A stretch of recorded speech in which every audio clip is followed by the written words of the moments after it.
Quase. Prontinho. Estamos gravando. Boa tarde, senhoras e senhores que estão aqui acompanhando ao vivo mais esse encontro do Fundão Squad, grupo de estudos dedicado a se debruçar, a devorar, a digerir toda a bibliografia do concurso para professor do estado de São Paulo. E hoje estamos aqui com uma missão hercúlea, porque nós já tínhamos 3 livrinhos já, né? Já tínhamos ali o Tardif, a Castro e o Reis. E aí, como nós estamos na iminência da entrega dos vídeos, nós julgamos pertinente falar um pouco sobre a questão da videoaula, que no edital está como prova prática. Para tal, eu vou comentar, vou colocar o edital, vou compartilhar a tela do edital aqui com vocês. Vou fazer alguns comentários em cima do edital e vamos abrir para discussão, para a gente poder conversar aqui. E eu gostaria de dar algumas dicas, né? Eu não posso falar para você falar assim, galera, faça isso, faça aquilo, porque afinal de contas cada um tem que encontrar a melhor forma. Mas eu posso dizer para vocês como eu vou fazer, que já é uma forma de dar uma luz aí para a galera. Eu vou compartilhar alguns conhecimentos que eu tenho com vocês. Eu tenho, já há algum tempo, eu me especializei nessa parte de aulas online, então eu conheço algumas ferramentas que podem ser úteis para nós, para a gente poder utilizar. Eu sei que muitos colegas estão gravando da maneira tradicional, aquela maneira tradicional que é na frente da lousa, aquela história toda. E eu acho que isso faz pouca diferença. Eu acho que se você for gravar na frente de uma lousa, se você for gravar no computador, igual nós estamos fazendo aqui, for passando slide, sei lá. Se você for gravar, preparar alguma coisa nas folhinhas de papel e ir passando aqui na frente, eu acho que isso muda pouco, tá? Eu não vou dizer que não muda nada, porque existem alguns detalhes que têm que ser observados. Mas observando esses detalhes, eu acredito que não é isso que vai fazer com que a sua nota seja maior ou pior. Então, eu não acredito que exista ferramenta melhor ou pior. Eu acredito que exista ferramenta mais ou menos adequada a partir do perfil de cada professor, de cada professora. Essa é a minha opinião. Bom, o edital aqui, né, é o edital da VUNESP, que vocês conhecem muito bem, porque vocês leram ele 3 vezes do começo ao fim, todas as 166 páginas. Tenho certeza que... Não, eu tô brincando. Aí eu apertei um Ctrl V aqui, escrevi prova prática e vamos percorrer no edital as referências de prova prática. Então, a primeira referência aqui está falando do que o concurso é composto, né? Parte objetiva, discursiva, prática e prova de títulos. Depois aqui está falando está explicando o que é a prova prática. Então, ela é a videoaula que permite avaliar as habilidades de docência do candidato por meio de demonstração prática das atividades a serem desempenhadas no exercício do respectivo cargo. Legal. Aqui está falando as coisas gerais, que eu tenho certeza que vocês sabem, que nós já lemos, né? De 5 a 7 minutos. Então, a dica que tem sido dada é você não ficar no limite. Não grave no limite 5 minutos, não grave no limite 7 minutos. Encontre um meio termo, grave ali 5 minutos e meio, 6 minutos. Por quê? Porque, de repente, na hora de você salvar o vídeo, na hora de compactar aquele vídeo, ou lá mesmo, na hora deles compactarem e mandarem de um lugar para o outro, vai que tem alguma alteração no tempo, né? Então, de repente, você grava o seu vídeo de 5 minutos exato, e aí dá uma zebra, fica 4 minutos e 59 segundos, os caras nem abrem o seu arquivo. Então, a dica é... Ou então, você gravou 7 minutos, pá! e aí, por algum motivo, na hora de salvar, fica 7 minutos e 1 segundo. Vai ser chato, né? Porque você será desclassificado. Então, a dica é não grave no limite. Faça ali uma média de 5 minutos e meio, 6 minutos. Então, aqui está falando das vagas de componentes curriculares, mas eu estava vendo que é praticamente a mesma coisa de quem vai prestar as vagas para educação especial também. Eu não vi diferença. Então, o tema da videoaula está lá no anexo 6. Daqui a pouco a gente vai lá. Para a gravação da videoaula, você tem que escolher um deles. Essa nota da prova prática, a cada opção em que o candidato estiver concorrendo for habilitada a prova discursiva, o candidato deverá gravar a videoaula com o lado do celular na horizontal. Esse aqui, ó. Vai gravar assim. Tá? Você não vai gravar o celular em pé. Você vai gravar com ele assim. E se você for gravar com o celular, uma dica.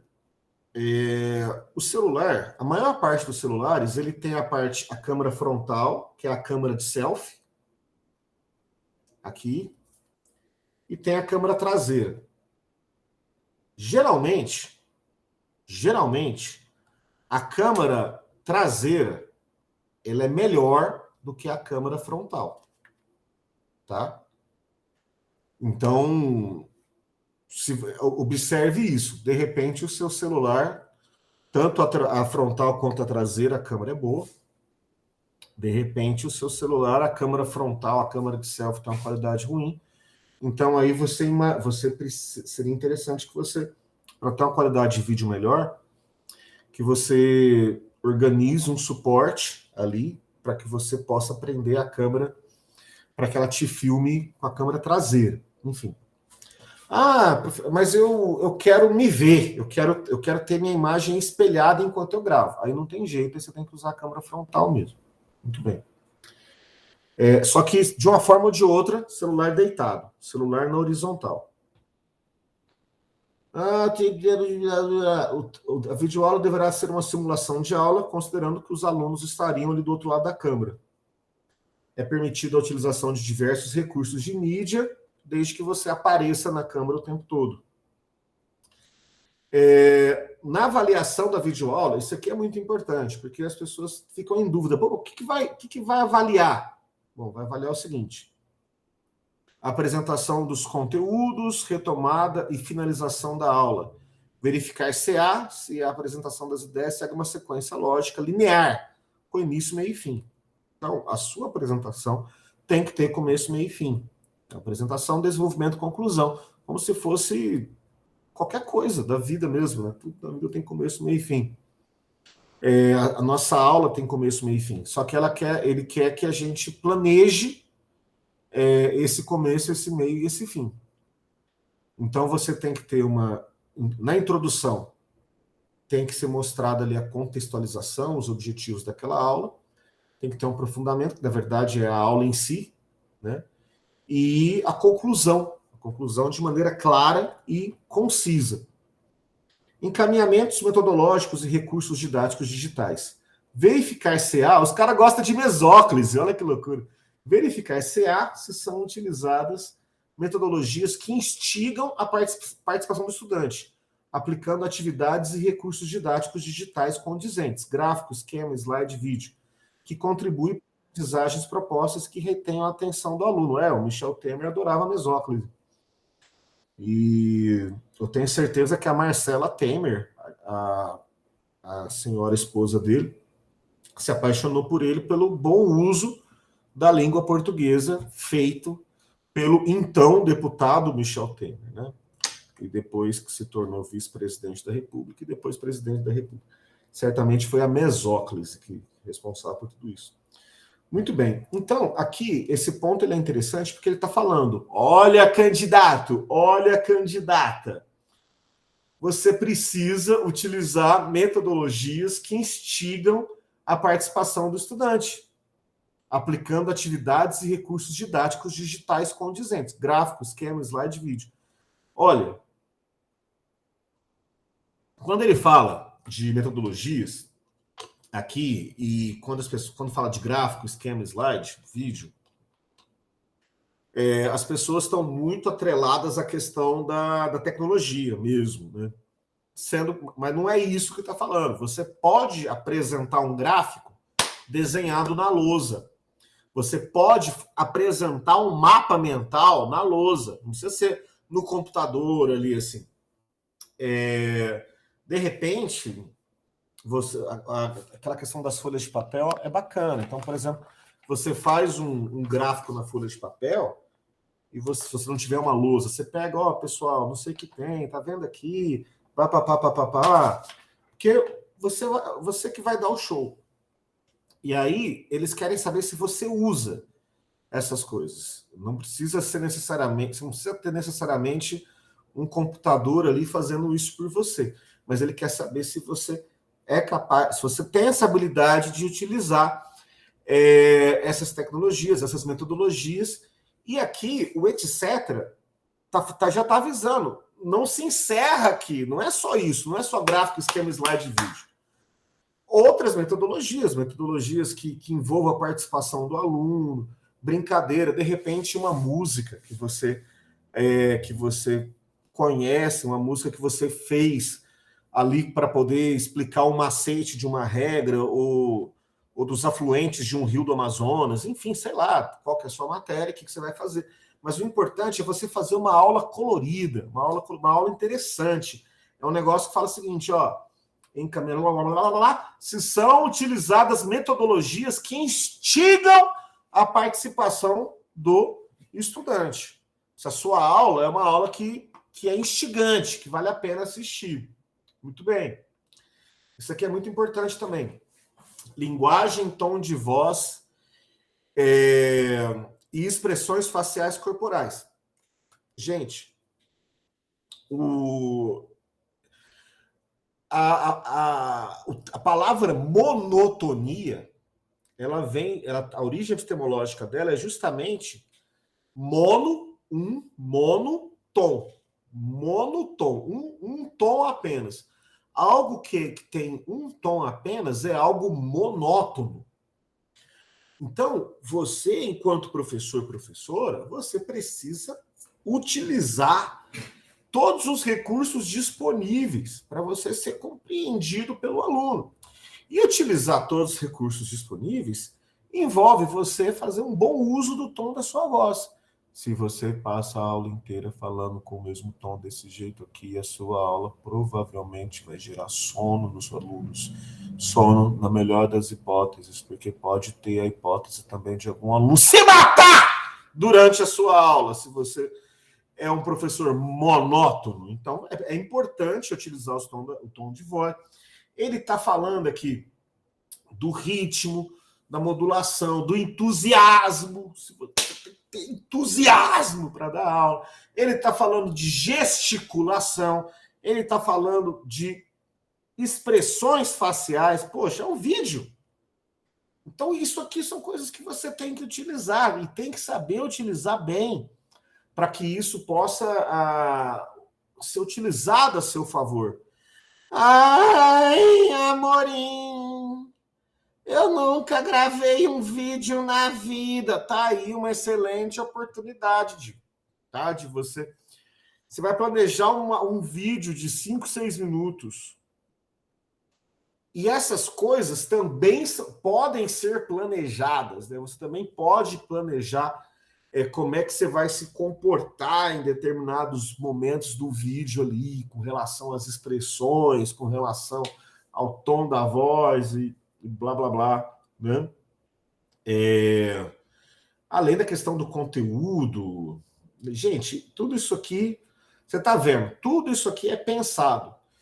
E isso aqui, imagina que você está num palco, um palco de teatro. O que acontece? Em cima do palco, nenhum gesto é por acaso. Em cima do palco, todos os gestos são intencionais. Todo tom de voz é intencional. Toda movimentação é intencional. Então, é por isso que a gente bate palma a hora que acaba. Porque se tudo isso é planejado, é pensado, e aquilo se torna efetivamente um espetáculo. Eu sei que é muito difícil a gente planejar 14 aulas de 50 minutos em um dia, mas uma aula de 5 minutos para ser gravado, tenho certeza que todo mundo aqui é capaz de planejar. Gestão do tempo, né? Então, imagina que é uma dissertação. A dissertação você tem lá, vamos calcular, 25, uma média de 25 a 30 linhas para você desenvolver, né? Introdução, desenvolvimento e conclusão numa dissertação.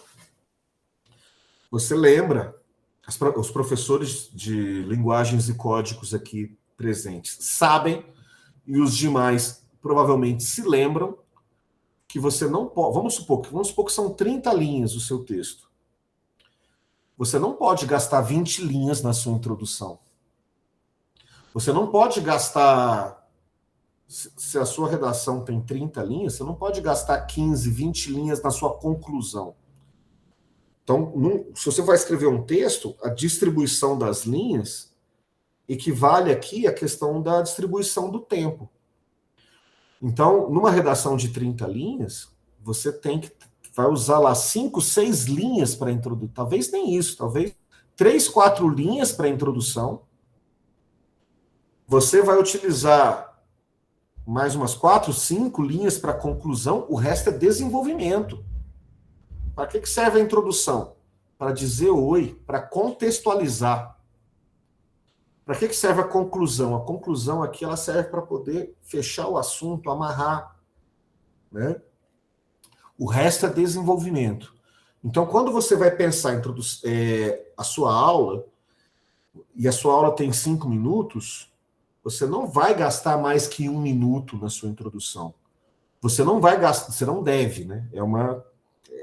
Estou dando a minha opinião aqui, não está escrito isso em lugar nenhum. Aqui está escrito gestão do tempo, só isso. O resto é interpretação minha. Se a sua aula tem 5 minutos, você não vai gastar mais de 1 minuto na conclusão. Porque a aula, efetivamente, é o que acontece no meio. São aqueles 3 minutos do meio, que é o desenvolvimento. Que aqui eles chamam de aprofundamento. Tá? E aí, vai tirar nota 0. Vai tirar nota 0 quem fugir do tema, da habilidade obrigatória, do público-alvo. Você está vendo lá que tem aula que é para o ensino médio, tem aula que é para o fundamental 7º ano, 8º ano.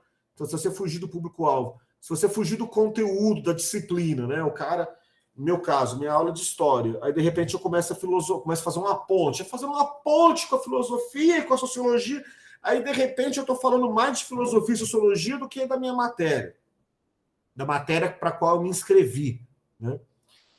Ah, mas aquele professor está mostrando erudição. Olha, meu amigo, você tem 5 minutos. Você tem 6 minutos. Não viaje na maionese. Não é hora de mostrar erudição. Tem hora que menos é mais. Tá? A gente tem que ter essa concepção aqui. Muito bem. Não sintetizar, né? Você não pode ser muito sintético e também você não pode ser muito prolixo. Você tem que expressar de forma prática e clara aquela ação ali que é compatível com o currículo paulista. Não apresentar... Olha, você tem que aparecer no vídeo o tempo todo. Então, em algum momento, se de repente você não está aparecendo no vídeo porque você está apresentando um slide, alguma coisa, você perde, né?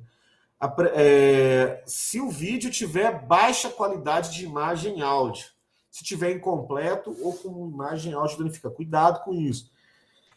Com que celular que você vai gravar? Ah, eu tenho um J3 aqui. Olha, você tem que ver como é que está a qualidade do seu celular. Se for uma câmera muito ruim, ou tiver com uma câmera danificada, se a captação de áudio for muito ruim, ou tiver com alguma avaria, aí considere pegar um celular emprestado do crush aí, da crush, do pai, da mãe, sei lá, do Túlio, né? O Túlio, ele empresta o celular dele se precisar, a Laura também. Opa, com certeza. Todos nós aqui estamos à disposição, eu inclusive, brincadeiras à parte. Mas, enfim, tem que preocupar-se com isso, né? A gente tem que existir essa preocupação com a qualidade, tá?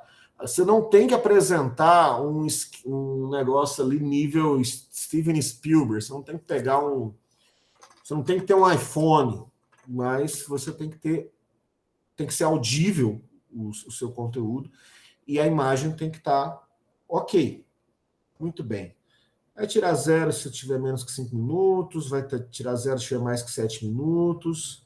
Bom, beleza. Aí tem uma coisa legal aqui. Aqui está repetindo basicamente tudo. Tem uma coisa legal aqui que eu queria mostrar para vocês. Aqui, ó. Só vai analisar a videoaula quem for aprovado na discursiva, né? Vale 40 pontos. O cara que tirar 10, ele está habilitado.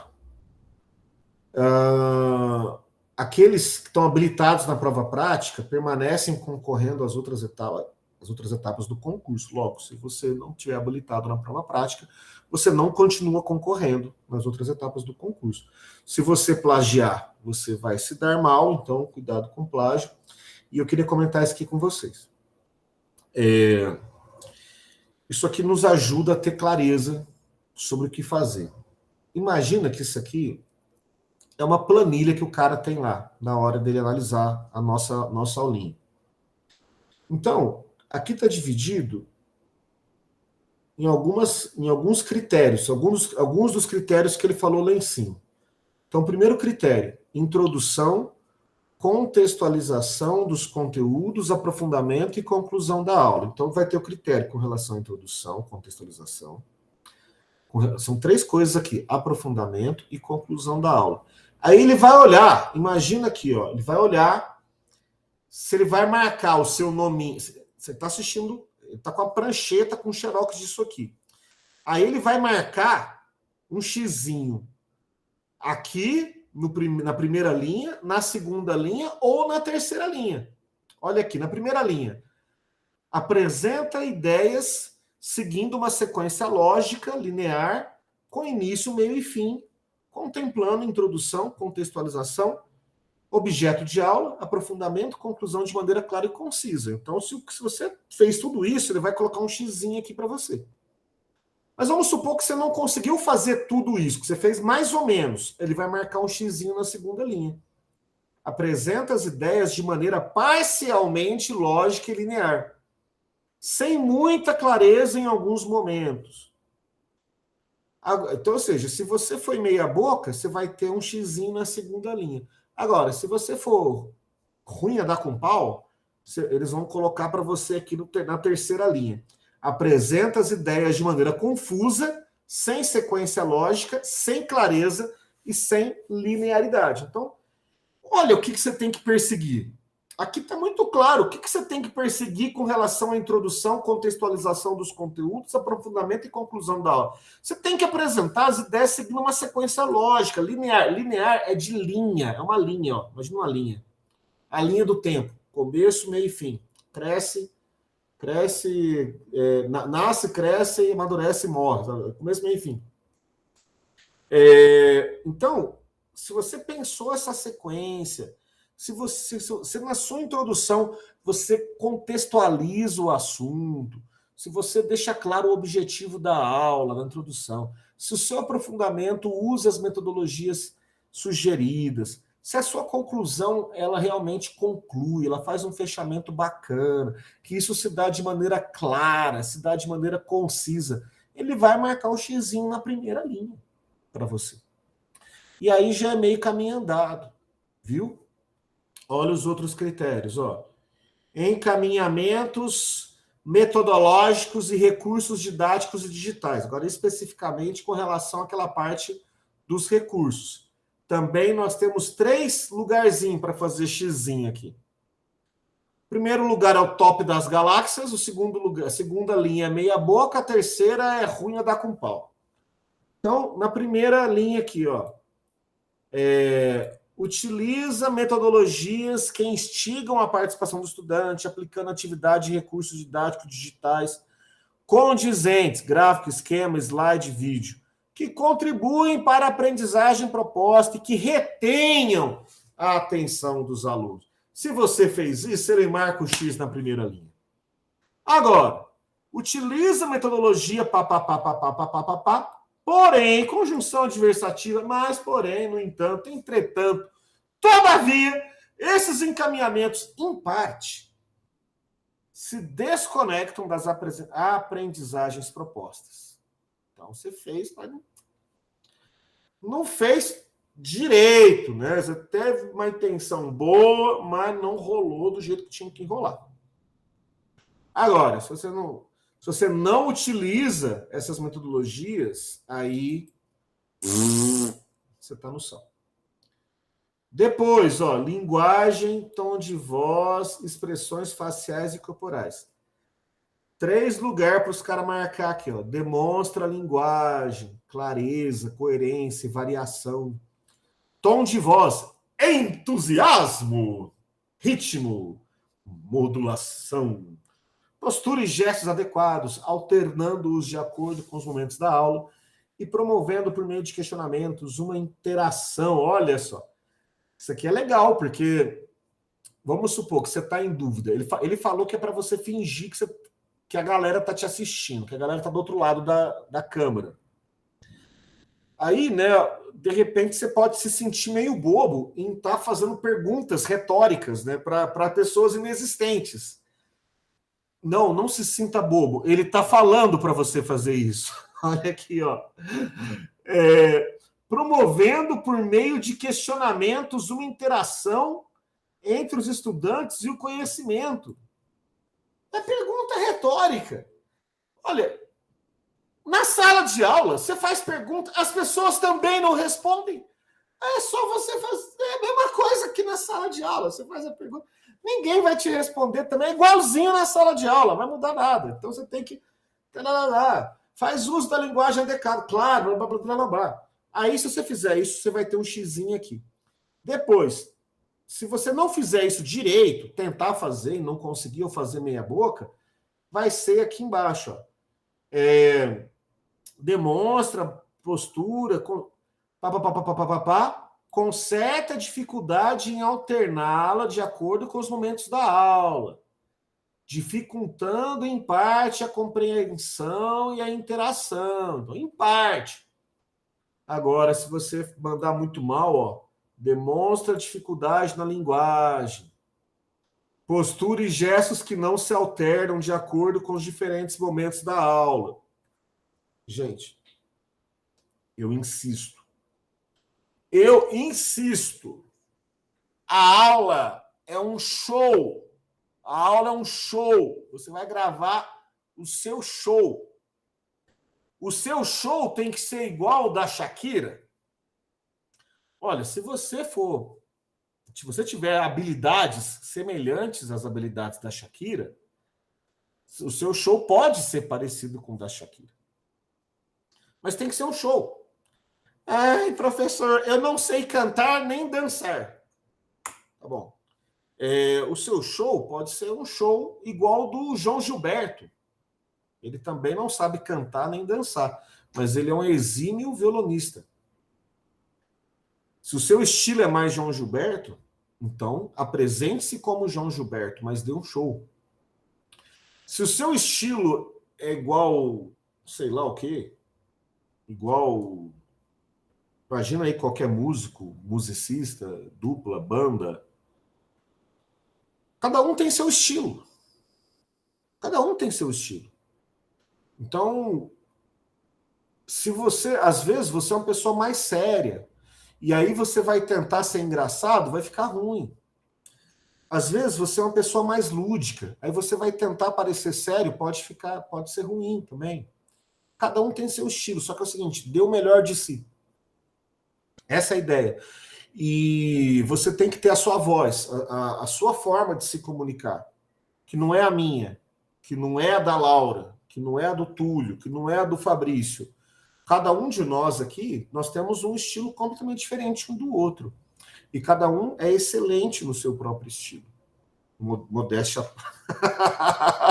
Ah, que cara modesto, né, cara? Eu tô falando mais dos meus colegas do que de mim, tá? Se vocês me permitem. Muito bem. Gestão do tempo. Olha aqui. A gestão do tempo. Também são 3 critérios. Se você mandou bem, se você mandou meia boca ou se você mandou mal. Bem, meia boca, mal. Bem, meia boca, mal. Bem. Faz boa gestão do tempo da aula, cumprindo o planejado, contemplando boa explicação dos conteúdos e equilibrando as fases. Gente, de novo, equilibrando as fases da aula. Introdução, aprofundamento, conclusão. Tá? É razoável que você demore mais tempo no desenvolvimento do que na introdução e na conclusão juntos. Tá? É razoável que você gaste mais tempo no desenvolvimento. A aula é o desenvolvimento, tá bom? Se você fizer isso, nota 10 para você. Se você fez mais ou menos, faz a gestão do tempo de maneira parcialmente adequada, enfim, aí você vai ter meia nota, e se você vai ter nota ruim, se você faz a gestão do tempo igual ao seu nariz. Se você faz a gestão do tempo igual ao teu nariz, aí você vai ter problemas aqui. Tá bom? O que mais que eu posso comentar aqui do que está falando?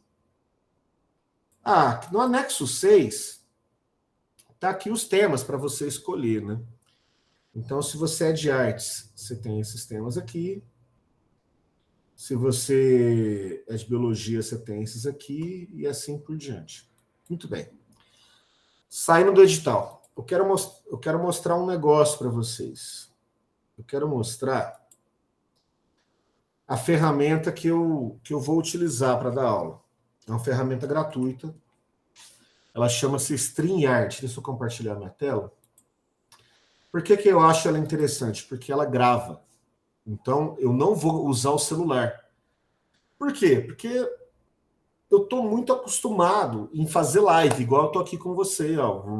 Eu estou muito acostumado com isso. Então, o meu estilo é mais esse. Eu prefiro fazer assim, sentadinho aqui na minha cadeira, com um ambiente que eu controlo, com a iluminação que eu controlo, com as minhas coisas todas à mão aqui, do que eu ir para frente de uma sala e colocar o celular ou uma filmadora num tripé, que aí certamente eu vou depender de outras pessoas, ou eu vou demorar mais tempo do que eu gostaria para isso, tudo mais.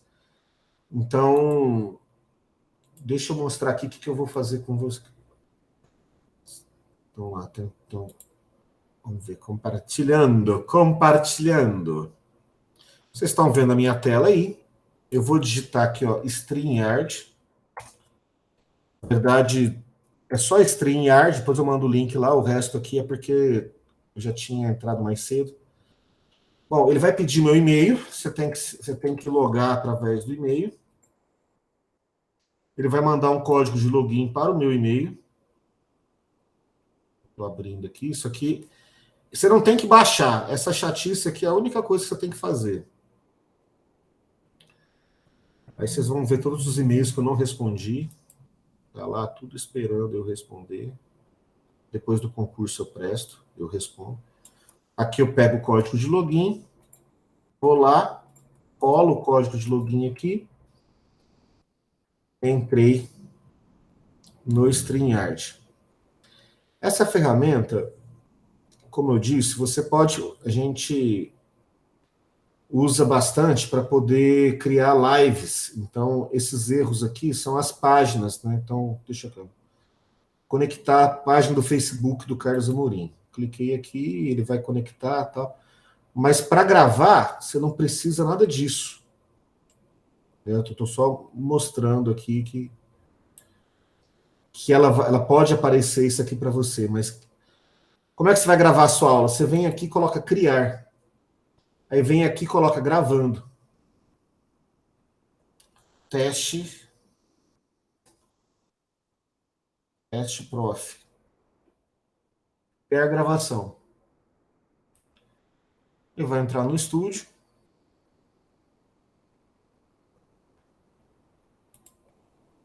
Eu estou entrando como Carlos Amorim. Você está vendo que está captando o meu áudio aqui. É a mesma câmera que eu estou falando com vocês. Entrou no estúdio aqui. E aqui é a visão do estúdio.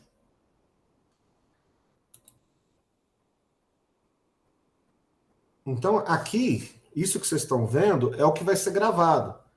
Para começar a gravar, eu venho aqui em cima e clico em gravar. Ó, gravar. Tá gravando. Tá gravando. Isso aqui, eu posso gravar a aula aqui, tranquilamente, e depois baixar.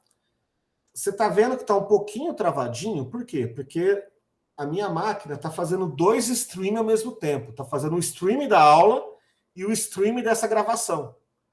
Então, se você olhar do lado direito da aula mesmo, você está vendo que a minha câmera está normal, que eu estou falando que eu estou mexendo as mãos normal, e no videozinho lá está meio travadinho. Ele tem outros recursos. Então, por exemplo, eu posso chegar aqui, ó, e colocar uma mensagem aqui em exibição. Então, tá vendo esse negócio correndo aqui embaixo? Está escrito, começaremos em instantes. Mas eu posso escrever alguma coisa relacionada à aula. Eu posso pegar aqui e compartilhar um slide.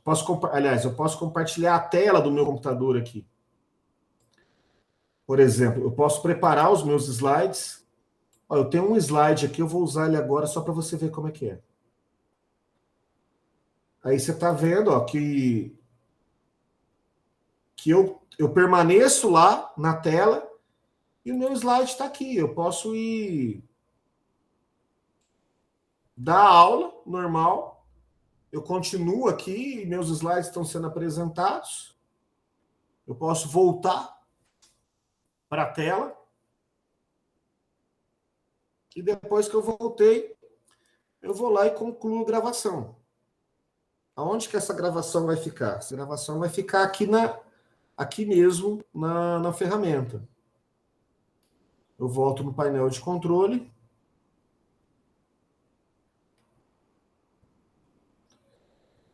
E aqui, ó, antigas. Cliquei aqui em antigas. Tá aqui a minha aula, ó. Teste professor, teste prof. Tá aqui, ó. Eu venho aqui e baixo a aula. Baixar, gravação de vídeo. Pronto, a aula está no meu computador. Então,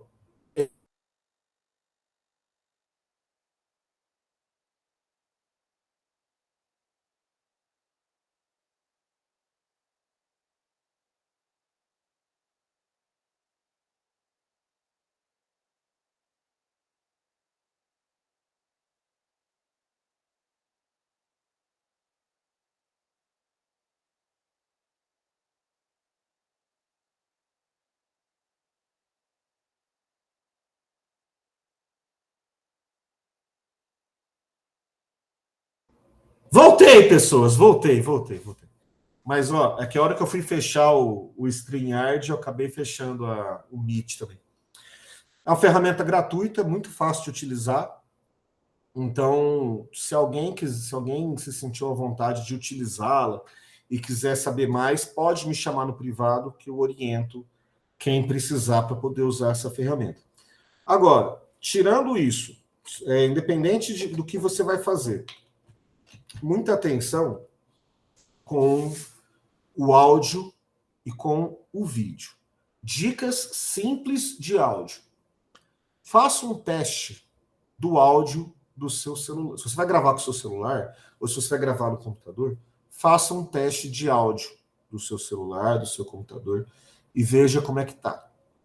Às vezes, se o áudio não estiver legal, muitas vezes, um foninho como esse, um foninho de R$10, ele pode resolver o seu problema, tá? Você não precisa mandar trocar o áudio do seu celular. Um foninho desse, que tem um microfone acoplado, ele ele pode resolver o seu problema, se for o caso. Questão do vídeo. Iluminação. Eu sempre uso várias iluminações. Então, nesse momento aqui, que eu estou gravando com você, eu tenho uma luz natural na minha frente. Deixa eu mostrar para vocês. Aqui, ó, tem uma luz natural na minha frente.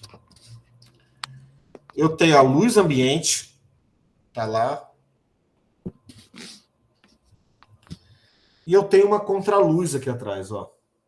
Essa aqui. Olha a diferença. Entendeu? Ah, eu prefiro apagada.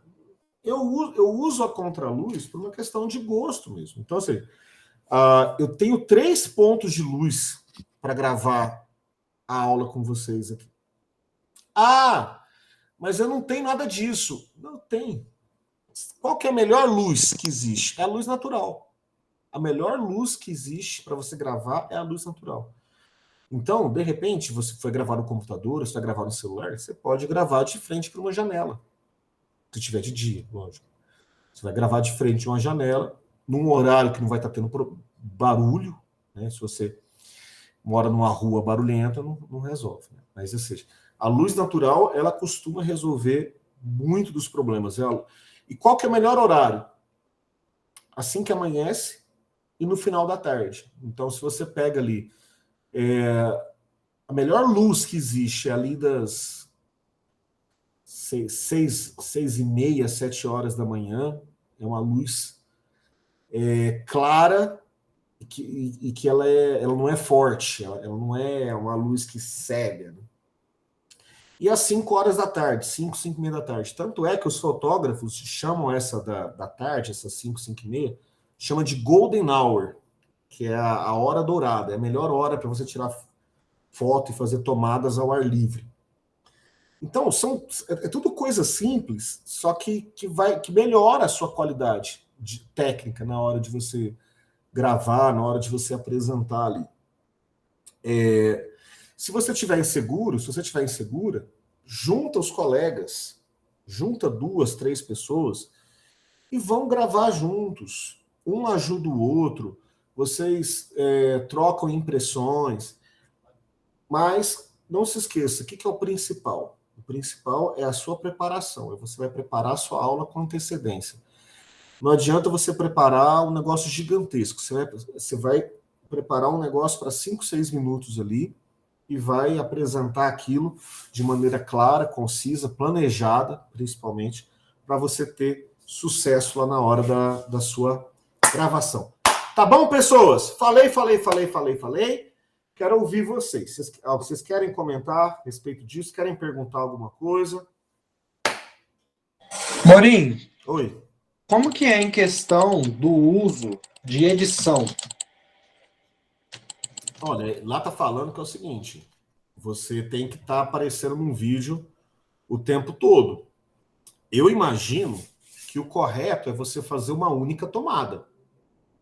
Porque, afinal de contas, é um vídeo curto.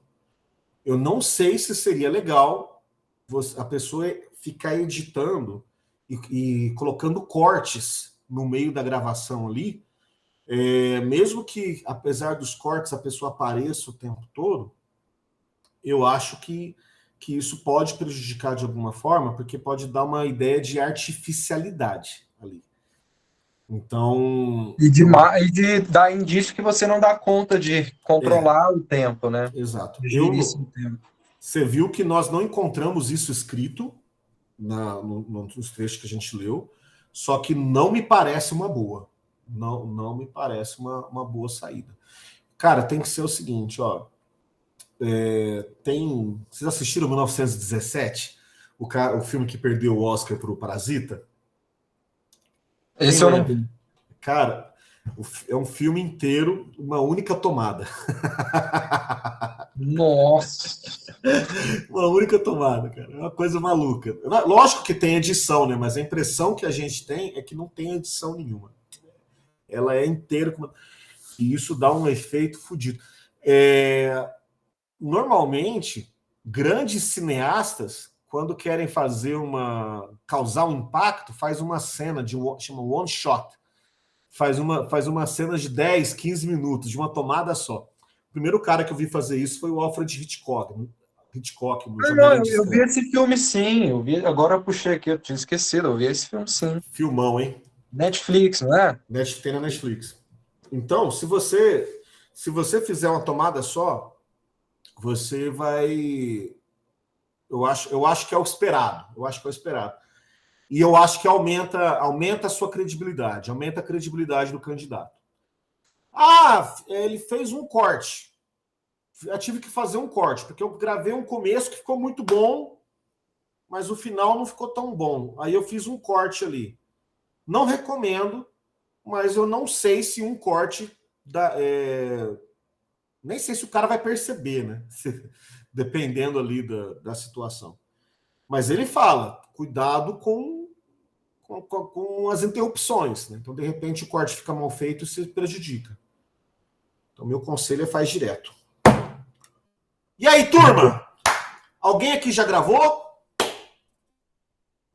Eu tive aquela experiência gravando junto com aquele amigo meu ontem, né? Na verdade, eu gravei para ele, né? Só que, assim, ele tá pensando muito nessa questão de fazer edição, né? De fazer corte e tal. Eu também tô com essas preocupações, achando que não era o ideal fazer. Mas tá meio abstrato, né? Tá meio. Mas o central é tudo isso que você trouxe aqui, né? Acho que se a gente consegue ter essas questões em mente, dá para fazer um negócio muito mais tranquilo, né? E, tipo, qualquer coisa que se o edital for questionar, a gente tem como se defender também, né? Porque o edital, ele também não tá muito parceiro nisso, não. Não tá muito claro, não tá. Acho que eles fizeram de uma forma meio esquisita isso, mas, enfim. O negócio é o seguinte, ó. Aí vou falar um pouco da minha experiência. Por mais que existam os critérios objetivos ali no edital, o cara que está analisando um vídeo não tem como a análise ser totalmente objetiva. Existem critérios subjetivos que vão influenciar a decisão do julgador. Imagina a Laura. Laura, você já teve que corrigir dezenas? Eu sei que já, porque eu já vi. A Laura, gente, a aula da aula em 37 colégios diferentes. E às vezes ela tem que digitar, tem que corrigir dezenas de redações no único dia. E aí é o seguinte, imagina a Laura com os critérios dela, imagina que ela tem a planilha de correção e tudo mais. Só que, por mais fantástica que seja essa pessoa, e mais justa e honesta que nós sabemos que ela é humana. E dificilmente ela vai corrigir com a mesma boa vontade uma redação com a letra ruim e uma redação com uma letra boa. Ou aquele aluno que presta atenção na sua aula e aquele que não presta, né? A gente tenta, mas realmente o subjetivo conta muito. Então, Conta muito. fica preocupado como que eles vão analisar, né? E aquele aluno de letra ruim, que você tem que ficar se esforçando para ler o garrancho do cara. Não, aí é foda. Aí você já dá uma desanimada, né? Dá uma desanimada. Uhum. Então, equivale no vídeo, equivale a um vídeo com gravação ruim. Então, um vídeo que, assim, por melhor que seja o seu conteúdo, se o vídeo tiver ruim, a qualidade do vídeo, ou a qualidade do áudio tiver ruim, vai influenciar a boa vontade do cara. Não tem jeito. Porque por mais que a sua ideia seja da hora, que a sua aula esteja fluindo, imagina que tem um defeito no microfone ali, que está um chiado no fundo. O cara, depois de 2 minutos escutando chiado, ele te manda para PQP. E aí, por mais que a gente possa, de repente, questionar, com base nos critérios objetivos, o examinador, ele é humano. Então, vamos caprichar. vamos garantir os pontinhos ali, porque é muito ponto, cara. 40 pontos. É muito ponto, é muito ponto. Então não vamos dar mole, não. Ô, Carlinhos, sobre o áudio, assim, o Indião, ele emprestou um microfone. Caso alguém precise, uma capela aqui, assim, ó. Deixa eu abrir o áudio. Lapela. Aí, uma lapela, né? Capela.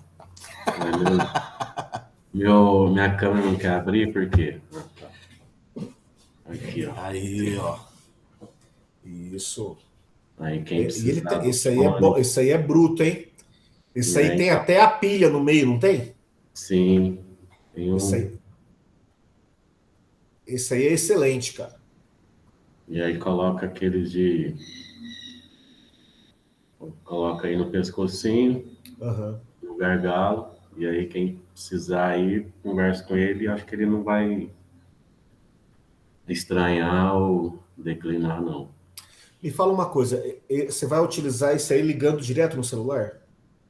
Sim, dá para usar direto no celular. Ótimo.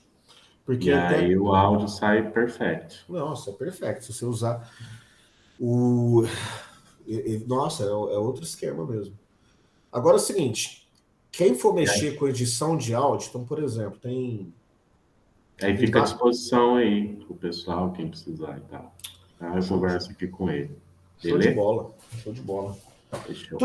Turminha, o que mais? Vamos passar pro... Já vamos entrar na bibliografia, vocês querem conversar mais? Mais alguma coisa? Não? Então vamos pra frente. Tá, pessoal. Vamos lá, galera. Antes de qualquer coisa, deixa eu compartilhar com vocês aqui o restante do cronograma do curso. E, ó, quem está com dúvida, não fique na dúvida. Pode chamar qualquer um de nós. Pode chamar a Laura, pode chamar o Túlio, pode chamar o Fabrício, pode me chamar. Nós estamos juntos para poder fazer o que for possível, tá bom? Vamos lá, deixa eu mostrar um negócio para vocês aqui. Compartilhando aqui, muito bem. Isso aqui é a nossa bibliografia. Esse aqui é o passeio de hoje. Então, hoje nós vamos ver esses 3 textos aqui. Maria Helena Guimarães de Castro, Sistemas Nacionais de Avaliação e Informações Educacionais. Nós vamos ver os Saberes Docentes e Formação Profissional, do Tardif, Maurice Tardif, e nós vamos ver Observação de Aula e Avaliação do Desempenho Docente, do Pedro Reis. Pedro Reis, que é um português, tá? Nós já vamos falar sobre ele. Dia 19 de julho, também conhecido como quarta-feira, professor Ramiro. Ele vai trabalhar narrativas quilombolas e vai trabalhar o Tornar-se Selvagem, que é um artigo de revista, né, Ramiro? Curtinho. Quer fazer uma propaganda da sua aula? Os 2 textos são bem pequenos, né? Porque se você for ver aí as narrativas quilombolas, é só o primeiro e o segundo capítulo também. Mas é um tema muito extenso, né?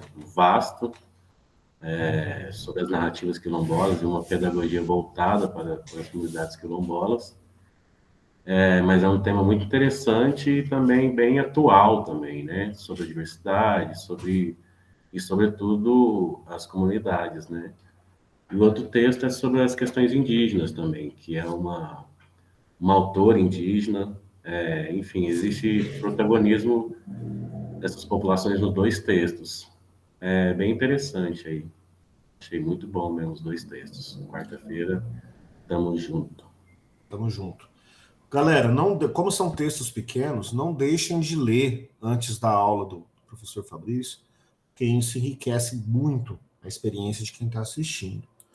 Então, dia 19 é o Fabrício, dia 22 sou eu de novo, que aí nós já vamos trabalhar, nós já entraremos nas publicações. Então, nós vamos trabalhar o item 7 e o item 10 das publicações institucionais. Diretriz do Programa de Ensino Integral e a Política de Educação Especial do Estado de São Paulo. Então, como é que é a política de educação especial em São Paulo? Nós vamos ver isso. Quarta-feira sou eu de novo, eu estou ferrado, né, já com a BNCC. Tá? Quarta-feira, dia 26, é a BNCC. No sábado, é a Laura e o Fabrício juntinhos. Vão trabalhar aqui as matrizes de referência para avaliação do documento básico do SARESP e a diretriz curricular de tecnologia e inovação da SEDUC. É o P4 e o P6 também das publicações institucionais. Dia 2 de agosto, Tulião vai estar com vocês, professor Túlio, trabalhando aqui os últimos itens da bibliografia, o livro Ensino Híbrido e o livro Métodos para Ensinar Competências. Tá? O ensino híbrido é o último que falta digitalizar. Todos os outros já estão digitalizados. É esse livrão aqui, ó. Essa semana a gente já sobe ele lá para o Drive, os outros todos já estão no Drive, tá? E o último dia, o dia 5, que é um dia antes da prova, nós vamos ter aqui os currículos, né? O currículo paulista para o ensino fundamental e o currículo paulista para o ensino médio. Vou tentar fazer uma aula mais prática, com mais exercícios, porque a prova já é no dia seguinte, né? Essa aula aqui do dia 5 de agosto, nós vamos gravar, mas quem perder a aula ao vivo não vai conseguir assistir a reprise. Porque o Drive demora para atualizar, né, Túlio? É só de um dia para o outro. Aí... Ele é meio de fase, né? Mas... Então, se de repente, se o Drive atualizar no mesmo dia, a gente consegue postar a aula no mesmo dia. Mas o ideal é que as pessoas se programem para poder assistir essa aula ao vivo, porque a prova já é no dia seguinte. Muito bem, pessoas. Então, essa é a nossa reta final aqui. E vamos entrar agora na primeira obra de hoje. Vou pegar aqui essa... Eu vou pegar o resumo. Vocês vão ver lá no Drive que tem 2 arquivos. Um arquivo... Eu vou abrir os 2, né? Compartilhar aqui.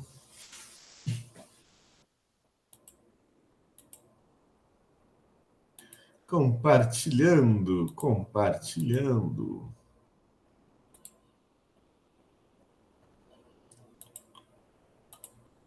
Tá lá. Não é um livro grande. Tá? Você está vendo aqui que ele tem 72 páginas. Que é do Pedro Reis. E se você tiver tempo de ler, é legal. Por quê? Porque ele tem muito quadros. Eu vou mostrando os quadros para vocês. Esses quadros, eles são bem elucidativos. Mas as principais... Aqui, igual está aqui, ó. Só que as principais informações para efeito de concurso não estão nesses quadros. Foi por isso que eu fiz um resumo. Eu fiz um esforço de transformar aquelas 72 páginas em 10. Por quê? Porque se você não tiver tempo de ler as 72, leia o resumo. Leia essas 10, essa síntese aqui. Muito bem. Então, o que é esse trabalho? Professor Maestro Pedro Reis, como eu disse, ele é um professor português. E a preocupação dele, a preocupação central desse texto aqui é com relação a uma prática, que é a prática da observação de aulas. Então, muito bem. Então, ele fala que este trabalho, ele quer discutir a importância das observações de aulas no desenvolvimento profissional de professores e as funções e potencialidades das diferentes fases do ciclo supervisivo, centrado na prática da sala de aula. Eu vou destacar aquilo que eu achei mais importante Só que o livro, ele é um verdadeiro manual dessa prática, um manual da observação de aulas. Ele é muito rico para quem deseja colocar em prática essas observações. Para nós que vamos prestar concurso, você não precisa ter clareza de todos os detalhes, tá? Você precisa ter clareza da importância da observação de aula, para que ela serve, quais são os tipos de observação de aula, quais são os adequados para cada situação, só, tá? Então, esse trabalho apresenta abordagens, metodologias, instrumentos,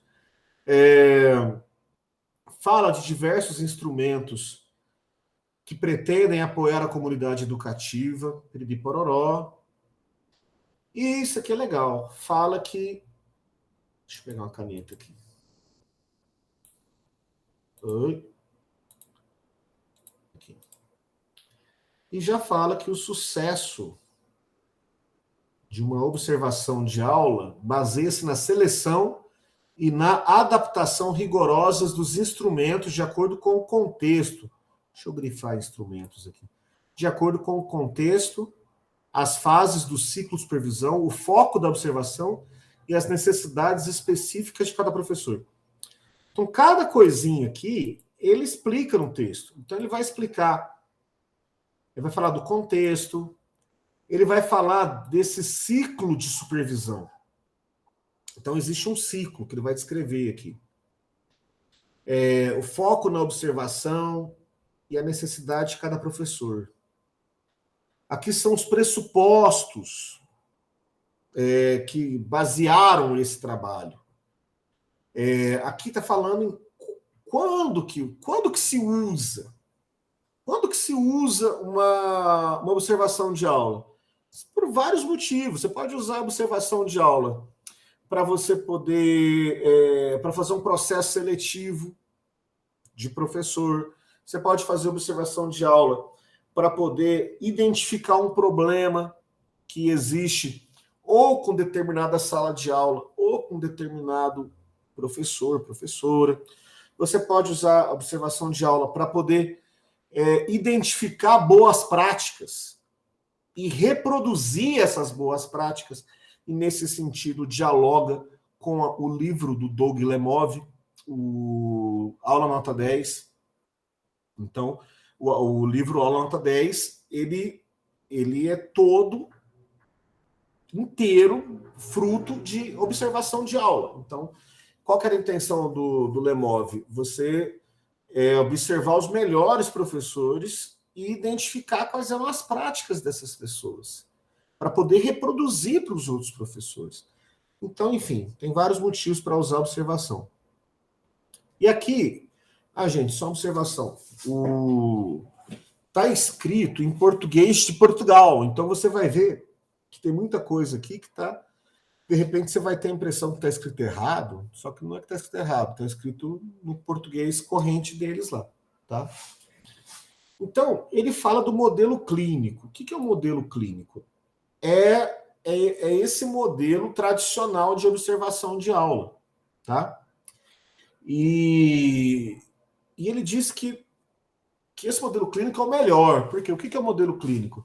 É quando você tem lá um conjunto de professores, e aí é muito importante que sejam professores, e que esses professores eles sejam pessoas reconhecidas no seu meio. Então, ou seja, não é qualquer professor, é um professor que possui algumas habilidades que o diferenciam dos outros ali. Que são pessoas que são capazes de ouvir, são capazes de dialogar, de conversar, então, enfim. Então, o fato desses professores terem essas capacidades vai fazer com que o caráter da observação de aula seja um caráter colaborativo.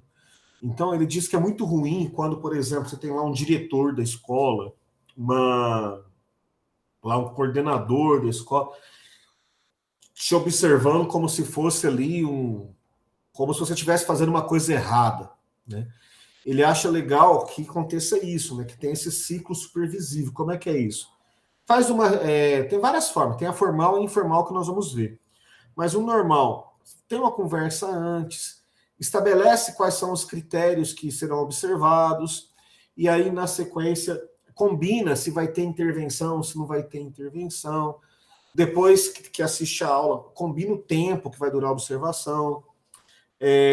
Depois, como é que vai ser feito esse feedback? Ele usa o termo, feedback é um estrangeirismo. Aqui no Brasil, nós usamos feedback também, mas muitas pessoas preferem o termo devolutiva. Eu estou usando feedback porque é o termo que o livro traz. Muito bem. E que esse modelo clínico, em dado momento, ele sofreu adaptações, só que nas últimas décadas ele voltou a vigorar por conta desse pendor democrático, né? É uma forma legal. É diferente daquela forma autoritária que eu acabei de comentar, né? Porque ele possui processos colaborativos, tudo mais. Ele fala da importância da integração de dados. O que é integração de dados, pessoas? Basicamente é o seguinte, por mais que você assista a aula da pessoa ali, aquela aula que você está assistindo nunca é uma aula normal. Por quê? Porque, por vários motivos, os alunos não vão se comportar da mesma forma, né? Porque você tem um negócio que quebrou a rotina. A presença do observador, da observadora ou dos observadores quebra aquela rotina da sala de aula. Então não vai ser uma aula igual às outras. Além disso, como a aula ela é planejada, ela não é feita de supetão, muitas vezes o professor ele seleciona um tema que ele tem mais facilidade, ele seleciona didáticas, metodologias que ele já possui mais habilidade, que ele sabe que a aula vai reproduzir melhor, tal.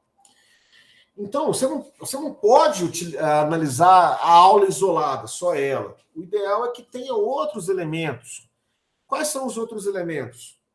Planejamento. Então, tem que pegar lá o planejamento de aula, tem que pegar as informações da reunião prévia, né? Tem que pegar o currículo, tem que pegar lá, enfim, tudo que é de informação, que isso junto com a observação da aula vai te trazer um retrato mais fiel, né?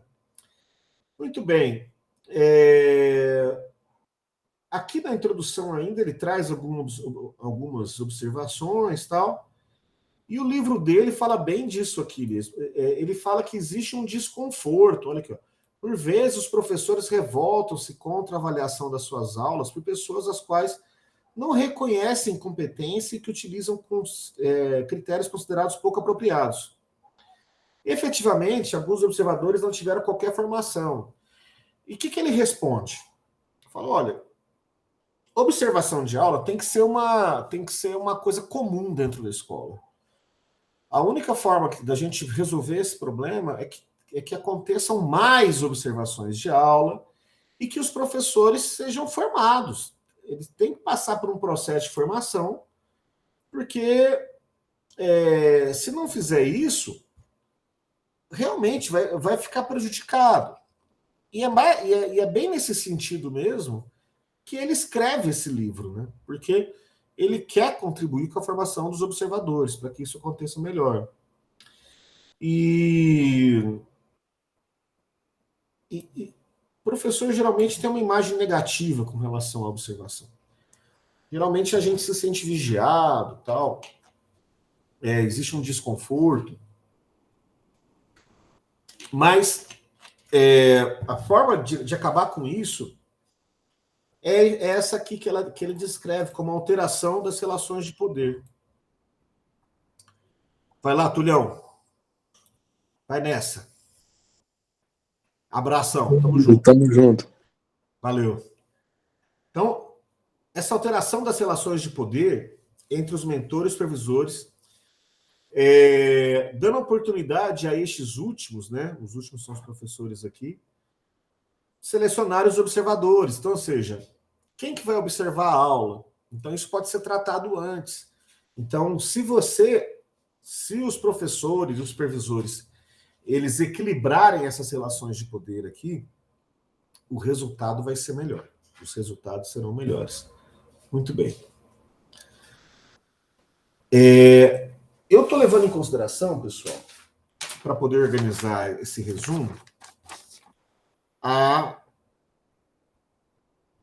organização do próprio autor. Eu sempre pego o índice, eu sempre pego o sumário, para a gente poder dividir e entender, tentar chegar mais perto do que pensou o autor na hora de dividir aquele livro ali, né? Então, uma das divisões que ele fez aqui é essa: a observação de aulas e o desenvolvimento individual e organizacional. Para que se observa a aula? Nós já falamos um pouco, né, do para que se observa aulas, mas aqui ele trouxe mais algumas informações. Diagnosticar os aspectos, as dimensões do conhecimento e a prática profissional a trabalhar, a melhorar, adequar o processo de supervisão às características e necessidades específicas de cada professor, estabelecer as bases para uma tomada de decisão fundamentada sobre o processo de ensino e aprendizagem, e assim por diante. Quais são os tipos de observação das aulas? Primeiro ele fala dessa aqui, das informais e das formais. Basicamente, quando fala de informal e formal, é o seguinte: as duas são importantes. E aí tem que ver qual que é mais adequada em cada situação. Porque, às vezes, às vezes a finalidade é motivar os professores, é monitorar algumas práticas de ensino, proporcionar apoio, né, no caso de, se for necessário, às vezes está vendo um professor novo, está tendo dificuldade na sala de aula, então, peraí, vamos proporcionar uma observação. Essa observação ela pode ser informal, ela não precisa ser formal, porque a informal é o seguinte: chega lá no professor Fabrício, fala: Fabrício, a coordenação chega até ele: Fabrício, eu gostaria de observar a sua aula, tal. Então amanhã, que dia que você vai estar no segundo colegial? No segundo colegial eu vou estar amanhã. Então amanhã eu vou passar na sua aula, eu vou ficar lá por volta dos 10 minutos, tá? E vou sair, viu? A hora que eu entrar, não se assuste, tudo mais. Então, ele vai lá, passa lá rapidão e sai. Esse é um informal. Não tem a necessidade de registro, não tem a necessidade de uma reunião prévia, porque você vai ver que na formal existe a reunião. Pode ter uma reunião aqui prévia? Pode ter, né? Mas ela é menos... O sistema da observação informal é menos rígido. Então, ele dá alguns exemplos aqui, né? Ele dá o exemplo desse que é o pop-ins, walk-ins. Isso que é o walk-in? É isso que eu falei, que ele passa ali pela sala, andando, fica um tempinho. De repente, ele fica um pouquinho em cada sala. Tem um cara chamado... que fala isso no livro. O cara chama Downey. Eu lembro porque ele é o sobrenome do ator que faz o Homem de Ferro, né? O Robert Downey Jr. Então, esse cara criou um método que é o chamado... Ele pegou esse método aqui, chamado walk-in, e eles criaram o Downey Walk-in, que consiste basicamente no seguinte: é um grupo de pessoas. E esse grupo de pessoas, ele passa em todas as salas. Então, inclusive, eu vou... O pessoal da Henrique Lespinasso vai ficar puto da vida comigo aqui. Mas eu acho que é um método muito legal, né? Porque ao invés da coordenação ir lá e marcar de assistir a aula de um professor, já junta ali, né, 2, 3 professores, mais a coordenação, de repente, e já passa em todas as salas de aula, fica 2, 3 minutos em cada sala de aula, observando tudo, né, e fazendo as observações, tudo mais. Porque, imagina, por que ele criou esse método? Porque num dia só ele passa em todas as salas. Só que esse tipo de observação é informal, porque você não conseguiria observar todas as salas de uma escola, 20 salas, por exemplo, 15 salas, num dia só, utilizando o método formal. Então, tem essas observações informais, tem a formal, que eu já falei um pouco dela, mas ela possui uma sessão de pré-observação, em que vai estabelecer as estratégias de ensino, aprendizagem, ou seja, os objetivos da aula. Aí tem a observação da aula. Fabrício escreveu aqui, constante professor na minha aula. Peraí, cadê o... Perdi aqui o chat dele. Deixa eu abrir aqui de novo. Eu não li na rapidez que precisava. Mas eu tenho que ler porque quem está vendo a reprise não vê escrito. Com este tanto de professor na minha aula, só entra se levar bolo e um café. Tá certinho, Fabrício. Aí leva bolo, leva café e já entra lá. Aí tem uma sessão de pós-observação e depois tem uma avaliação global. Então, geralmente, como é que é essa avaliação global? Tem essa reunião, essa pós-observação, que é o feedback, que é devolutivo para o professor ali. Aí depois, a coordenação, os observadores vão ser... Aí depois que senta com a direção e faz essa avaliação global do processo aqui. Então, a informal, ela tem menos etapas do que a formal, mas ela não é menos importante. É que elas servem para coisas diferentes. Muito bem. E aí, o que acontece? Esse mentor, esse supervisor, não pode ser qualquer um mesmo, não pode ser qualquer pessoa. Esse cara, ele tem que ser um bom profissional, mas ele tem que ser uma pessoa que tenha capacidade própria para isso. Como eu falei mais cedo, né? Ele tem que ter capacidade de ouvir, olha aqui, ó. Ele tem que ser uma pessoa capaz de ouvir, ele tem que ser capaz de questionar sem ser desagradável, sem ser deselegante, né? Tem forma de você se comunicar. Então, algumas pessoas são mais habilidosas, outras são menos habilidosas, paciência. Questão da linguagem corporal. Enquanto você está assistindo a aula, né, a observação, você não pode ficar lá no celular, por favor. Né? Você não pode ficar ali escrevendo o tempo todo, sem olhar para quem está falando, sem olhar para o professor. Então, tem que ter uma linguagem corporal. Você está lá assistindo a aula, tem que estar lá sobrancelha arqueada, né? Isso aqui, ó, mostra assim, franze a sobrancelha, põe a mão no queixo, né? Faz assim com a cabeça, mostrando que você está ouvindo. Quando a pessoa fala uma coisa legal, dá um sorriso, dá um jóia. Então, ou seja, a pessoa tem que ter essa capacidade de se expressar. E esse processo de observação de aula tem que ser colaborativo, senão não funciona. Aí... E perceba, ele continua detalhando. Antes da observação, tem que sentar lá, negociar as regras, perguntar para o professor quais são as perspectivas dele, o que ele pensa, o que ele acha, o que ele espera, né? E, enfim. Por melhor que seja o observador, ele só está vendo... Por melhor que seja o observador, aquilo ali que ele está vendo naquela hora não é a aula do cara. Não é a aula da pessoa. É uma leitura da aula da pessoa. Perceba? Tem diferença. Tem muita diferença. Porque, às vezes, você é observador, às vezes você não está num bom momento. Às vezes você não está apto ali para poder...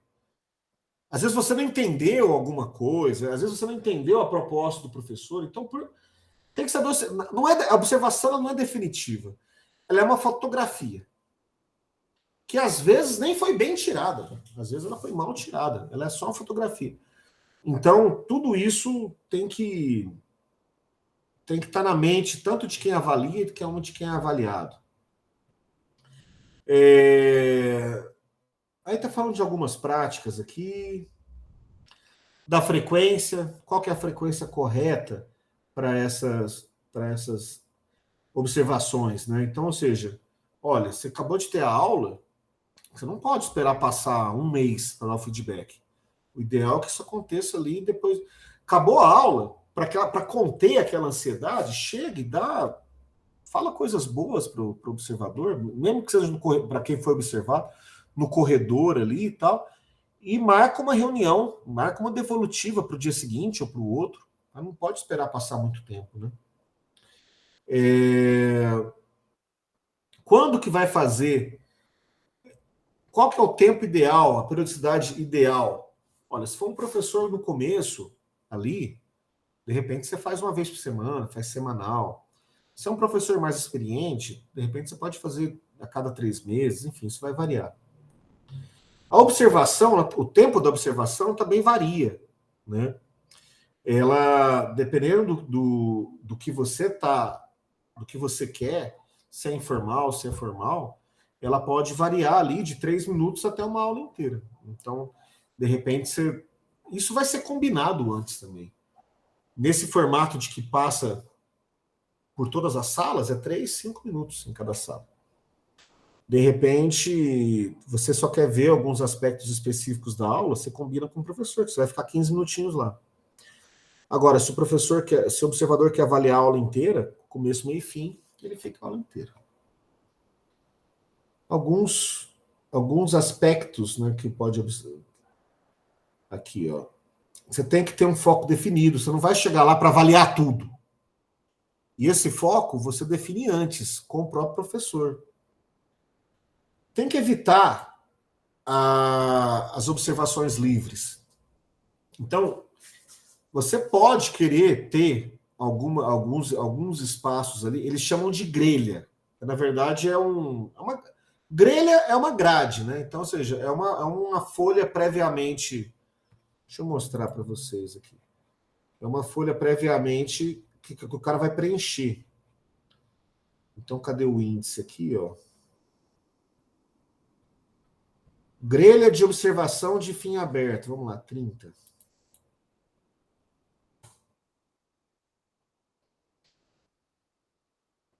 Aqui são... Cadê a grelha? Aqui. Aqui é uma grelha de observação. O cara vai preencher. Então, se você tiver... se você quiser avaliar esse tipo de coisa, então, essa grelha de fim aberto, ela marca de 5 em 5 minutos o que o professor fez na sala de aula. Então, isso aqui é muito específico, né? E só vai servir para aquilo ali, para ter esse retrato pormenorizado da aula.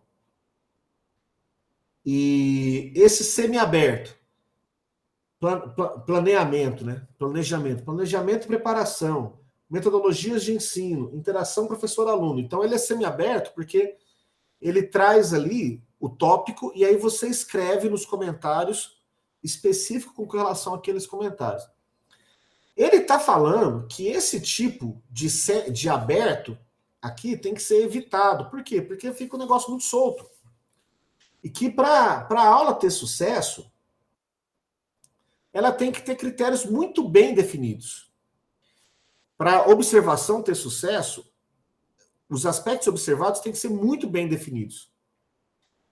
E tem que ter um número restrito de aspectos previamente definidos. Você não vai avaliar tudo, você não consegue avaliar tudo. Você vai avaliar aquilo que foi estabelecido antes. Metodologias, ele chama de registro, é registro mesmo, mas entenda registro. Que instrumentos de registro pode orientar? Aí ele está falando dessas grelhas, né? Grelha de observação de fim aberto, grelha de observação focada em comportamento ou acontecimentos em áreas muito específicas, listas de verificação, escalas de classificação, mapas de registro de movimento. Esse mapa de registro de movimento tem lá o mapa da sala, e aí ele vai marcando por onde o professor anda ali. Para que serve? Para ele entender se o professor dá atenção para todos os alunos da sala de forma uniforme. Enfim. Aí ele está falando aqui da análise, né? É o pós. Aqui já é o pós. Para dar certo a observação, Tem que ter aqui, ó, o feedback não pode demorar para acontecer. O local da reunião é importante, por quê? Porque, se você marca a reunião lá na sala da direção, não vai ser um clima legal, né? Então, de repente, você faz a aula, você faz a reunião na própria sala onde aconteceu a aula. Já é um negócio mais bacana. Estabelecimento do diálogo, né? As pessoas envolvidas têm que ter essa capacidade de dialogar. E tem gente que prefere entregar o feedback por escrito. Só que mesmo se você entregar o feedback por escrito, você tem que conversar, você tem que ter essa capacidade de dialogar para que seja efetivo, né? E essa qualidade do feedback é o seguinte, vocês vão ver que em algum lugar do livro, eu não sei se eu já passei ou se vai ser aqui na frente, ele fala que existe a questão da crítica construtiva e da crítica destrutiva. Basicamente, gente, crítica é crítica. Então, a palavra criticar é você analisar, é você se debruçar sobre um assunto e tentar entendê-lo, problematizá-lo, desconstruí-lo.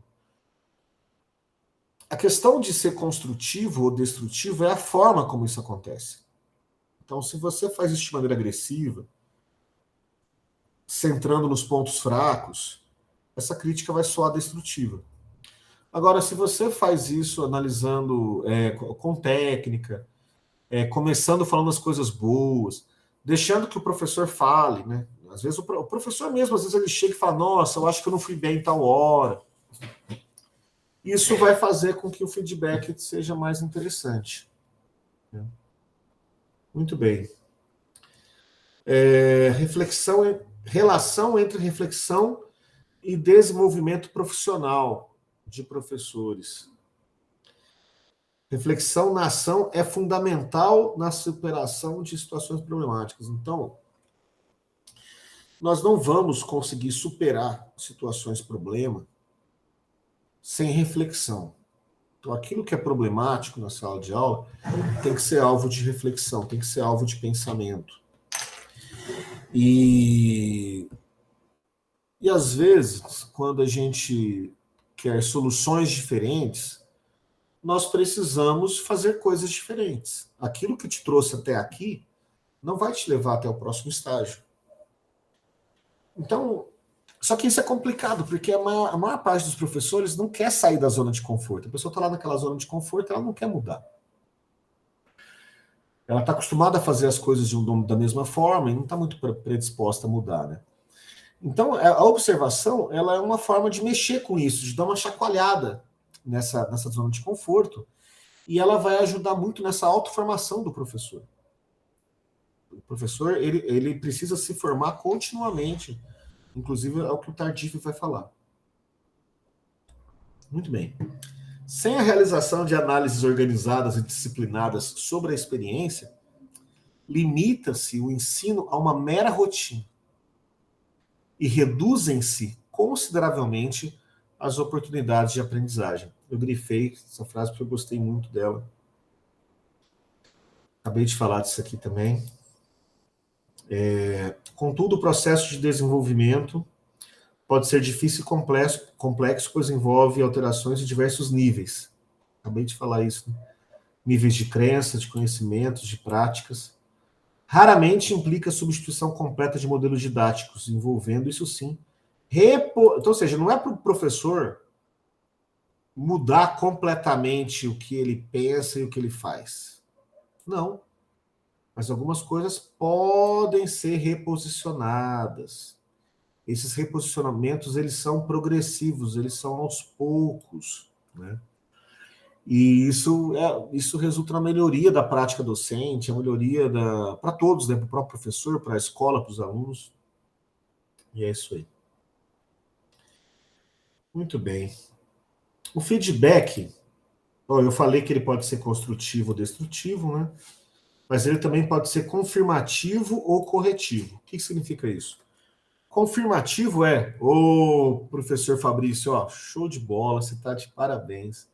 Adorei sua aula, não esperava nada diferente de você. Tamo junto, continue assim. Esse é o confirmativo, aquele feedback que vai confirmar aquela prática. Ou ele pode ser corretivo, né? Ô, professor Carlos, gostei muito da sua aula, que legal. Depois eu quero conversar melhor com você com relação às atividades. Eu achei que os alunos estão gastando muito tempo no desenvolvimento dessas atividades, mas a gente conversa depois, tá? Então, ou seja, esse aí é o corretivo. Então, de repente, o professor ele tem uma determinada prática na sala de aula que não é a melhor prática. Não que ela esteja errada, mas às vezes ela não é a melhor. E aí ele vai passar por um processo corretivo de reflexão, né, para que as coisas aconteçam bem. E eu vou terminar aqui. Vou concluir. Tem outras coisas que eu gostaria que vocês dessem uma olhada, só que a gente não tem tempo, né? Agora já são 4h36. Não adianta a gente estender, não adianta a gente fazer aula de 2h30, 3 horas, porque chega uma hora que a gente nem consegue mais prestar atenção nas coisas. Então, eu vou terminar rapidinho aqui e vou falar brevemente de uma outra obra aqui. Vou falar da Castro, que ela é rapidinho. E eu vou gravar para vocês uma aula extra na segunda ou na terça-feira do Tardif. De repente eu gravo até amanhã. Mas aí vocês acompanham. Eu sei que é um horário, sei lá, não sei que hora que eu vou conseguir. Mas aí vocês assistem a gravação. Eu faço uma aulinha de meia hora ali, vocês assistem a gravação. E let's vamos. De repente, se for na segunda noite ou na terça noite, se alguém puder estar ao vivo comigo, mas se não puder, paciência. É porque realmente a gente tirou um tempo para falar sobre o vídeo aula e acabou comendo um tempo importante da aula. Beleza, ó. Vamos ler esse pedacinho aqui. Cadê? A avaliação de aulas e de outros contextos escolares constitui um elemento-chave de qualquer processo de avaliação do desempenho docente, permitindo reconhecer o mérito, constituindo um desafio para o desenvolvimento dos professores e apoiando a identificação e superação de fragilidades individuais e coletivas. A validade desses processos avaliativos deve ser reforçada através do cruzamento de informações provenientes de diferentes fontes, nomeadamente os planos de aula, as discussões realizadas nas reuniões pós-observação, a observação de aulas e de trabalhos dos alunos, as opiniões dos alunos e encarregados de educação, o desempenho dos alunos, os portfólios dos professores e os documentos de autoavaliação. A integração de dados provenientes de diferentes fontes de informação proporciona uma imagem mais completa e real do desempenho docente e uma base mais sólida para a definição de planos de desenvolvimento mais adequados às necessidades reais dos professores. Por que eu li isso aqui? Porque isso aqui é uma boa síntese do texto inteiro. Então, aqui ele está falando que para que serve a observação de aula? Então, para que serve a observação de aula? Cadê a caneta? Ela é um elemento-chave para a avaliação do desempenho docente. Ela permite reconhecer o mérito. Só que ela também é um desafio. Ela é um desafio para o desenvolvimento dos professores. Ela serve para superar a fragilidade individual e coletiva. Esse processo deve se dar através do cruzamento de informações, que eu falei para vocês. Plano de aula, as discussões prévias, trabalho de aluno. E é isso aí. Tudo isso vai servir para ter uma definição de planos de desenvolvimento mais sólidos e adequados à realidade. É isso. É claro que nós falamos muito mais coisas, mas esse finalzinho aqui, ele é bem interessante, porque ele retoma diversas coisas importantes que foram ditas. Tá bom? É isso. Deixa eu salvar essa... não, essa parte comentada já tem. Acho que você já tem, né? Não precisa salvar, não. Já estava destacado, né? Muito bem. Então, posso sair daqui. Deixa eu abrir brevemente aqui o livro da menina.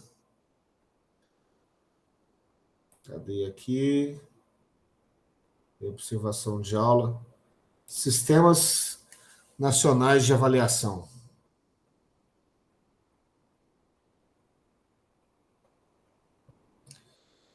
Aqui, ele é um livro, é um texto rápido também. Eu fiz um resumo. A versão original ela já é curta. Deixa eu abrir ela aqui.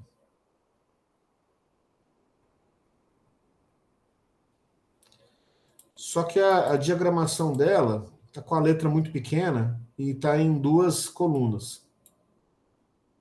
Então, nesse formato aqui, com 2 colunas e letra pequenininha, ele tem 8 páginas. Aí eu fiz uma coluna só, mais organizadinha, na metade do tamanho, com 4 páginas. Então, o que acontece? Essa autora aqui, a Maria Helena Guimarães de Castro, ela é especialista nessa parte de avaliação. Então, e esse texto, ele foi escrito, se não me engano, aqui no final da década de 90. Então, foi um momento muito importante na história do Brasil, pós-Constituição de 88, em que se estava buscando universalizar o ensino no Brasil e estava se buscando também formas de avaliar esse ensino. Então, quando esse texto foi escrito, estava acontecendo a consolidação do sistema de avaliação no Brasil. Então, ela vai descrever o que é esse sistema. Por que é importante ter um sistema de avaliação? Ora, é importante ter um sistema de avaliação para poder ver se aquilo que o Estado planejou efetivamente está acontecendo, se os alunos estão aprendendo aquilo que se espera que eles saibam, se os objetivos estão sendo atingidos, se os recursos estão sendo gastos da melhor maneira, se as escolas estão funcionando dentro do esperado. É isso, né? Então, olha aqui. Em primeiro lugar, esses instrumentos de gestão permitem observar como as reformas estão avançando e, mais importante, quais os acertos e correção. Além disso, contribuem para assegurar a transparência das informações. Afinal de contas, a gente só sabe que teve superfaturamento nos computadores lá em Alagoas, porque existe a transparência de informações, né? Quanto se gasta com a educação e de que forma se gasta. E esse sistema de avaliação também cumpre papel estratégico, planejamento e desenho prospectivos de cenários de políticas públicas. Então, para que eu tenho que ter um sistema de informação? Para verificar se está dando certo as políticas públicas, para eu conferir transparência às políticas públicas e para eu poder planejar novas políticas públicas. Então, foi criado um sistema informacional, e esse sistema informacional ele é composto pelo SAEB, que todos nós conhecemos, que é o Sistema Nacional de Avaliação da Educação Básica, pelo Enem, que todos nós conhecemos, que é o Exame Nacional do Ensino Médio, e pelo PROVão, que é o Exame Nacional de Cursos. Então, basicamente, você tem uma avaliação para a educação básica, uma avaliação aqui para o ensino médio, né? A gente sabe que o ensino médio compõe a educação básica, tá, mas você tem essa aqui, segunda, já é como avaliando ali a porta de saída, né? Então, o aluno que ele está... O cara do primeiro colegial pode prestar o Enem? Pode. O do segundo colegial, o segundo ensino médio, né? Pode. Mas o foco do Enem é o terceiro ensino médio. Então, está avaliando ali como o aluno está saindo. Então, o SAEB avalia durante, o Enem avalia na saída, e o PROVão avalia os cursos. O PROVão avalia os cursos superiores. Muito bem. E aqui ele vai falar das ferramentas, né? Então, quais são essas ferramentas à disposição? Tem o censo escolar, aqui está explicando o censo escolar, o censo do ensino superior. Além desses dois censos, tem os censos especiais, como foi o caso do censo do professor, como é o caso do censo da educação especial e outros, e o levantamento sobre financiamento e gasto da educação. Aqui destacado a explicação de cada um desses aí. Aqui está explicando melhor cada avaliação, para que ela serve, e é isso aí. Está explicando da importância dessas informações serem disseminadas e de que forma que elas são disseminadas. E aí nós chegamos aqui aos comentários finais. Essa descrição sumária dos principais projetos desenvolvidos pelo INEP permite concluir que na década de 90, o Brasil realizou notáveis progressos na área de avaliação e produção de informação educacional. Como resultado desses esforços, promovidos com maior intensidade nos últimos 5 anos, o país conta hoje com um sistema moderno e eficiente de indicadores que possibilitam monitorar as políticas e diagnosticar com acuidade as deficiências do ensino. O impacto das avaliações nacionais e levantamentos periódicos realizados pelo INEP provocou mudanças que se refletem hoje na nova agenda do debate educacional. A divulgação das informações contribui para qualificar a demanda, desencadeando uma dinâmica de transformação na qual a sociedade torna-se o agente principal. Texto simples. O que você precisa saber daqui? Você tem que saber para que serve as avaliações, né? Gente, pronto. Você tem que saber para que servem as avaliações, para que nós temos que ter um sistema nacional de avaliação, quais são as ferramentas, quais são as avaliações, quais são as ferramentas, né, os censos, de que forma que eles são divulgados, acabou. É isso que nós precisamos saber para a prova. Porque, na verdade, nós não temos ali uma ampla teoria, né? Nós temos ali, na verdade, uma sistematização para que o candidato, a candidata, saiba onde que está pisando, né? Então, não dá para você chegar na escola sem saber o que é o SAEB, por exemplo.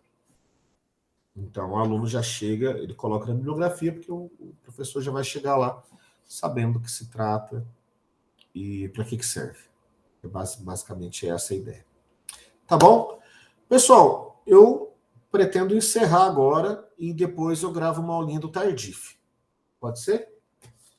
Saberes docentes e formação profissional. Já está lá. Capítulo 2, 3 e 7. Tá? Não é o livro inteiro. Capítulo 2, 3 e 7. Querem falar comigo? Vocês nem querem conversar comigo mais? Alô? Por mim tá tranquilo, seu Carlos. De boa. Isso aí, pessoas. Então, vamos fechar. Obrigado ao Jorge, a Ana, a Karina, a Janaína. Obrigado aos meus colegas, a Laura e o Fabrício, o Túlio, que já não está mais aqui. Grande abraço para vocês. Abraço, bom final de semana. Bom final de semana. Tchau, tchau. Até mais. Até. Tchau.